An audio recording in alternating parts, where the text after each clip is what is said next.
Hello, my name's Lawrence Tilley and I make things, and this video is going to be about a mini make, a little build, and it's a response video. It's a response to a video on the DM's Craft, which is a YouTube channel about making tabletop terrain for Dungeons and Dragons and other role-playing games.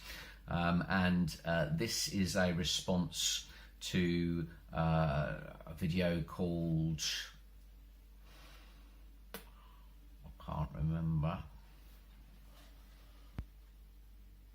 Yes, I can. It's called Making a Blind Roll Box. DM Scotty runs the channel, makes little boxes in that video for what I would call concealed roles.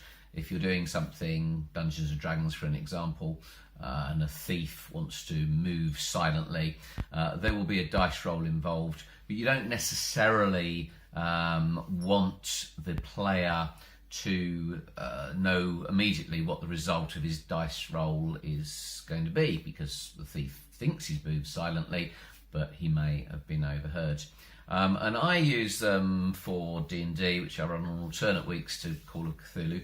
I also use concealed dice rolls in Call of Cthulhu, particularly for things like the psychology roll, which I don't like the psychology roll, but players often want to fall back on it when they want to discover whether or not a non-player character is lying. And often I won't allow it, but if the players are really stuck, they'll say to me, can I make a psychology roll to figure out whether or not the butler is lying? I'll say, go on then. But it will be a concealed roll, and I will roll that myself, because I don't want them to necessarily know whether or not their assessment of whether or not the butler is lying is correct. And it will be an opposed concealed roll as well, because the butler will be trying to figure out whether or not they're trying to guess he's lying, and so on and so forth. The rules for Call of Cthulhu 7th edition actually have a discussion at one point where they really rather frown on the idea of concealed rolls, because it denies player agency. Players like to roll the dice. Well, I've never had any complaints from my players about concealed rolls, which is when I make the rolls. But it is nice for players to roll their own dice. So I saw DM Scotty's video about making a blind roll boxes about a year or more ago. And this idea has been in my head ever since, thinking, I like the idea, but I think I can do something rather different to deal with the same situation. I like the little boxes. What I didn't like was the idea that the player rolls their dice into the box and then the box has got to be passed round the table. I'm thinking if it's a D20, which is a near spherical dice, 20-sided dice, and that gets passed all the way around a table, perhaps with 2 or 3 other players before it gets to the dungeon master, it's liable to shift about and roll in the box anyway. I thought it would be not so satisfying. So here's my idea. It is going to involve kitchen roll tubes, probably only 3 of them, but I've got about 5. Starting by taking 3, probably just the 3 kitchen roll tubes that I'm going to use. So I've got another couple of odd tubes, and I'm just going to cut them along those lines so that they're irregular. So I cut those 3 tubes into 4 pieces, and just made the ends irregular, and then I'll just take them back together with a slight bend, slight kinks, making sure that the inside is smooth. And then I'm going to cover that construction with paper mache, just old-fashioned primary school paper mache, or not quite, because old-fashioned primary school paper mache used to be made with flour and water paste or wallpaper paste. You don't ever need to do that anymore because that's medieval. So I'm going to do this with strips of newspaper and a paste made up of 50% water and cheap PVA glue. And I'll probably put about 3-4 layers on. It'll take me about 10 minutes a day for 3 or 4 days. I've got about 4 or 5 different projects on the go. This is a little side project. There's the first layer. You don't have to do paper mache one layer at a time. I just like to, particularly I thought working with these cardboard tubes, which are assembled with a very weak adhesive. If you've ever seen a kitchen tube get wet, it tends to just fall apart very quickly. So I didn't want to make it absolutely sodden. If you do more than one layer at a time, then kind of sort of speed up your actual working time to an extent, but then a double thickness layer takes a lot longer to dry than a single thickness layer. So I like to work on multiple projects at once, and just if I notice this one is dry, I'll come and stick another layer on it. It's day 2, so second layer done. A first layer is done with strips of newspaper going lengthways, and today I've done strips of newspaper going around the tube down the whole length. Again, took less than 10 minutes. I put another 2 layers on yesterday. I can't remember if I've done a total of 3 or 4 layers now. That, by the way, is the way you buy PVA. Buy a great big container like that. It's a fraction of the price. It will cost you a lot of money to buy a big container like that, but it's a fraction of the price of buying it in 2 small containers from stationery shops, and it will last you for years. It has no shelf life. You don't need to worry about it spoiling, providing you do the top up tight every time. And I'm going to add some asymmetry now with some sort of paper wands. And that's just done by taking a whole sheet of newspaper. I'm not going to be able to do this one-handed, but what you do is you wet one corner, and then with a fair bit of patience, you roll that between finger and thumb. No, definitely cannot do that one-handed to show you. And then you just keep rolling and keep it really tight, so you get like a paper, tight paper wand. So I soaked those 3 strips, just had a little ring of masking tape around them to stop them unravelling. Soaked them, and then I glued them onto the tube, flexing them as I went. One is the central one is a little bit longer than the other 2, and they're just glued on with PVA, neat PVA this time. It's getting a bit sodden, and I will leave that again to dry. Didn't get back to this for 48 hours because I was busy doing other things, and it's completely dry. Blob of wet glue on the bottom, but it's interesting. The tubes have dried and shrunk a little bit as they've dried, and actually separated in 2 places. They were supposed to look like strange alien ridges. They actually look rather like tendons. Not quite sure what I'm going to do with that, but I think I'm going to work with it. I undercoated in black. Just needs a little bit of touching up here and there because it was so sodden, and trying to paint it on both sides at once was difficult. It's on a stick coming out from underneath the fridge at the moment, so I can basically suspend it in the air while I work on it. And I've been experimenting with a photo of my hand, which I sort of altered to crank up and look even more aged and horrible than it is, and then I threw the colours out into this bizarre and unreal blend. I might go for that as the colour scheme, but I want to do something to make the tendons sort of peer through. I'm going for essentially breaking all the rules about colour blending and mixtures of colours that look right in nature in order to try and get something Lovecraftian. It might look just horrible. Well then, I suppose that's the objective. Now I've slapped on some yellow paint.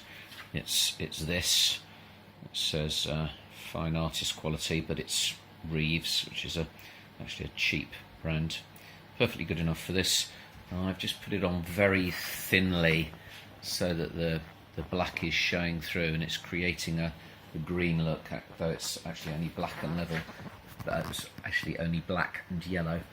And then I've wiped off as much as I can from the tendon type things, make them look darker than the rest of it. Deliberately very, very loose with the brush and very, very thin, stretching the paint far more than you would usually if you were trying to get coverage. Now the idea has come to me to try to make a translucent skin over the tendon-like thingamies, and I'm going to try and do that with Kleenex, just ordinary Kleenex tissues.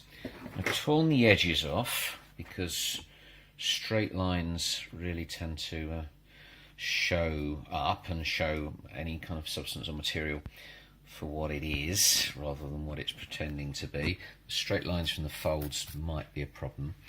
I'm going to soak them, and I'm going to actually do a test. So I'm going to soak one in PVA, probably diluting it a bit. It's probably going to be 2/3 PVA and 1/3 water. And the other one with Mod Podge. The difference is that the PVA, certainly when you buy it in large bottles, is cheap. The Mod Podge is very expensive, but I want to see if there's going to be a difference. I'll certainly put Mod Podge on as a final layer over the whole thing, I think, but whether or not I need to use it at this stage, I don't know. And then the magic. Now, somebody told me this years ago. The magic of PVA and polythene is that they're very closely related chemically, and that therefore they don't stick to one another. Now, I don't know about the chemistry, but I do know that is a wonderful thing that you can use to your advantage time and time again.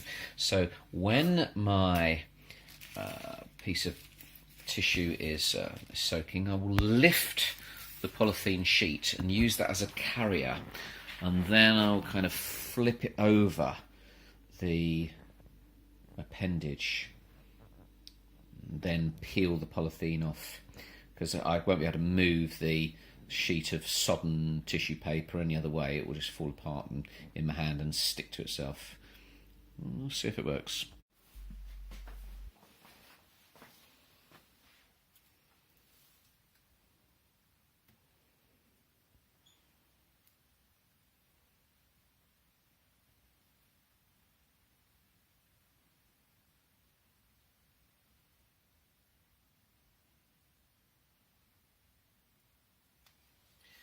It's using rather a lot of the Mod Podge. I haven't diluted the Mod Podge at all because it seemed to be almost the right consistency, but I have wet the brush, so there's a tiny little bit of moisture added into the overall consistency. And obviously I'm doing this from the inside to the outside, and I'm being very gentle because I don't want to break the tissue.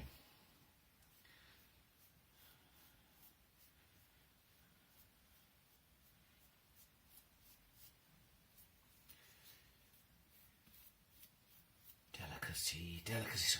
I've gone quiet. My voice has gone quiet because it's the bathos, I suppose, the pathetic fallacy. quiet voice is the mood of doing something that needs a higher level of concentration.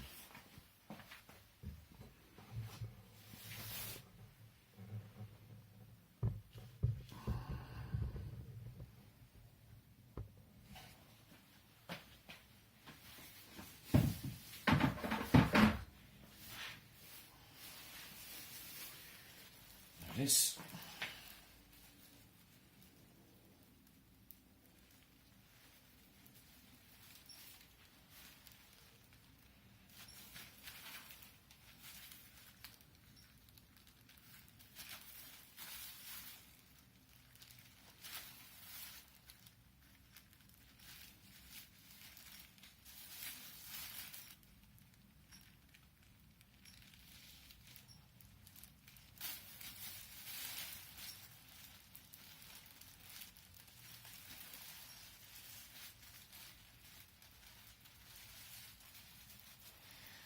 I might have to cut some of the excess off there. I'm going to do that, and I'm going to do exactly the same thing with the PVA. Now I've labelled the experiment because it would be a disaster to forget which end was which. I'm actually rather looking forward to coming back tomorrow and seeing what it looks like. Here I am, it's about 36 hours later, and there is a significant difference, which is quite a surprise. The Mod Podge is much more translucent than the PVA, though the PVA is translucent where with the tissue is actually touching. What I did forget is that we've also got this. And I should have tried that. That's what I'm going to actually do the final top coat with, because it's actually glossy, I think, and that might have made it even more translucent if I'd have used it on this on this layer. It's not the glazing medium isn't something that I bought. It's something that somebody gave me some time ago, and I used on one project and had left over. But for the moment, I'm going to pick and tear this off. I might have to do a few repairs if it damages the paintwork underneath. But if it looks scraggy and ragged and scabby, that's all fine. And then I'll put a layer of tissue paper and PVA on top of that, unless I try that. Decisions. This is 50% PVA glue, 50% water, and then added into that is decided to start with that cheap acrylic paint. I'll use the darker later on, and another strip of paper that's going on there. Hard to describe this bit really because I'm making it up as I go along. Show you what I'm going to do with it. I just rolled that up in my fingers to a sort of sausage. It was small enough, being half a tissue, not to stick to itself too much, and it was much wetter than the other PVA, and it's just been rolled on and wrapped around there. It doesn't look right yet because it's such a contrasting colour to the other colours, but I'll do something with it when it's dried. Here we are, it's about 3 days later, and I put two layers of the acrylic gloss medium over the top of the PVA. It's got a good level of translucency, quite hard to show on the, yeah, you can see it there I think. You can really see through into the sort of structure underneath.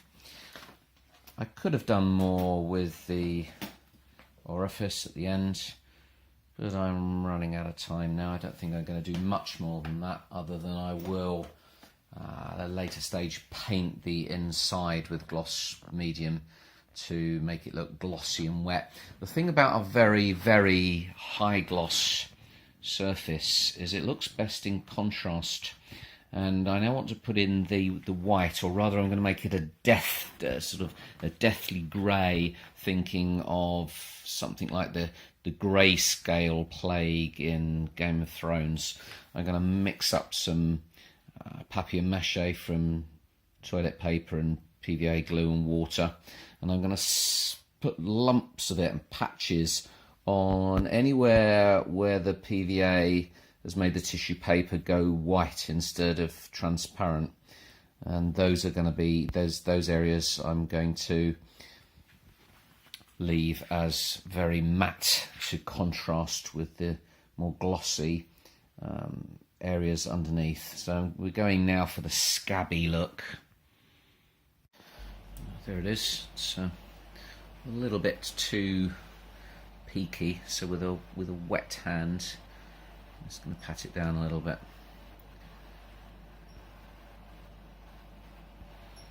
Holding the camera with my left hand is difficult, and I pat it down with my right. Let's get rid of those peaks, because when they dry they will be rough and actually possibly a little bit dangerous, because papier-mâché can set so hard it can actually be sharp.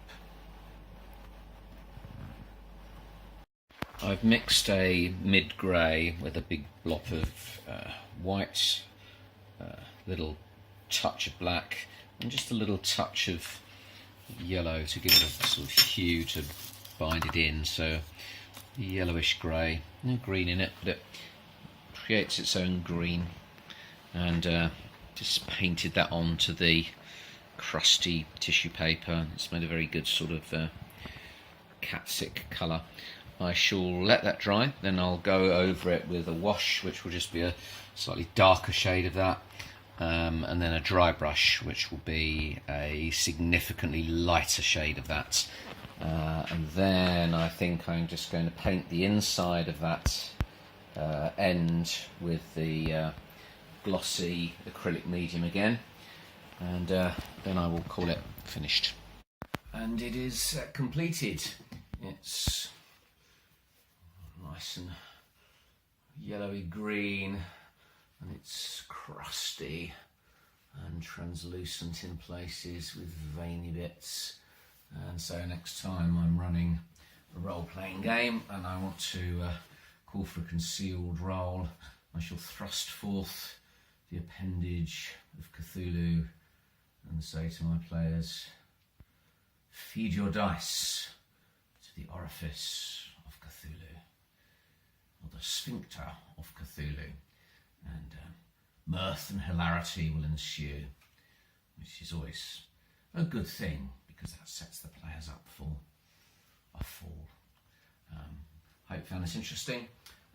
Please like the video and subscribe to the channel. If you've got something constructive to say, please say so in the comments, and more videos on various things that I make will follow soon. Thank you.